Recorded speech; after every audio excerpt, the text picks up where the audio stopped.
Evet. Evet, ne iş yapıyoruz? Esnaf. Eve geç geldiğinde nasıl karşılıyorsunuz onu? Yani sinirli, Hı hı. üzgün, kırgın. Evet. Aramadığınız mı oluyor? Bir şekilde ilerliyorlar. Tam olarak öyle değil hocam. Evet. Bazen arıyorum. Hı hı. Bazı saygı çerçevelerini yitirmişiz. Evet. Aile sorunu yaşayan çiftler geliyor karı koca olarak. Öncelikle birbirlerini anlamadıkları için geliyorlar. Ailede 3 aşama var. Romantizm dönemi, kişilik çatışması dönemi, bağlılık dönemi.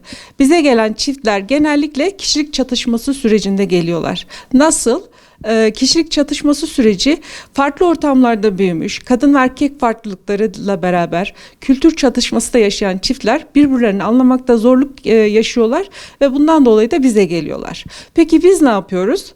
Kadına tercüman yolu oluyoruz eşine, eşine de tercüman oluyoruz kadına. Bu şekilde. Üzülerek söylüyorum ki kocalar, tam bir birey olamamış kocalarımız var. Yani evlenmiş, büyümüş ama tam bir birey olamamış. Anne ve babasına bağlı, eşine yeterince ilgi gösteremeyen, yani eşine ilgi gösterebilmek için bile yerine göre anne babasına soran beyler geliyor bize ve bu beni çok üzüyor. Hani evlilik kurmuş, karakter oluşması lazım, bir birey olmuş olması lazım. Çünkü evlilik çok ciddi bir karar. Evlilik kurumu çok kutsal. Bunu yürütebilecek şahsiyeti gelişmemiş bireyler geliyor. Bağlı bireyler geliyor. Bu da ailede huzursuzluk oluşturuyor. Özellikle bu çok geliyor Van'da. Eğer boşanma kararıyla gelen çiftleri yüzdelersek %80 bu anlamda başarı gösterebildik.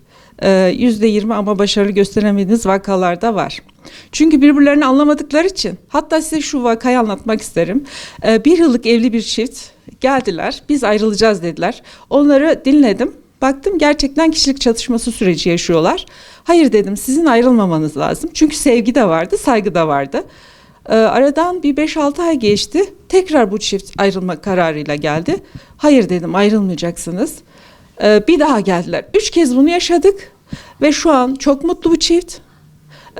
Ayrılmadılar, hatta Perihan adına bir bebekleri de oldu. Yüzdeye vurursak yani %80-90 illaki dokunabildiğim bir vaka oluyor.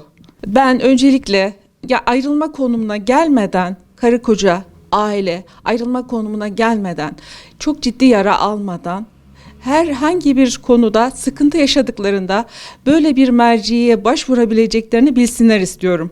Sağlıklı Hayat Merkezi İpek Yolu İlçe Sağlık'ta çalışıyorum. Buraya gelsinler, sorularını sorsunlar. Nasıl ki göz rahatsızlığımız var, göz doktoruna gidiyorsak, nasıl ki telefonumuz bozuldu, bir telefoncuya gidiyorsak, nasıl ki herhangi bir ihtiyacımız olduğunda başvurulacak mercilere çok rahatlıkla gidebiliyorsak, aile terapistine de en kutsal merci, en mutluluk kaynağımız olan ailemizle ilgili herhangi bir sorun yaşadığımızda da mutlaka danışabilecekleri bir merci olduğunu bilerek buraya çok rahatlıkla gelmelerini istiyoruz. Çünkü konuştuğumuz her şey bizde kalıyor. Bir şekilde mahremiyet sınırlarına da riayet ediyoruz.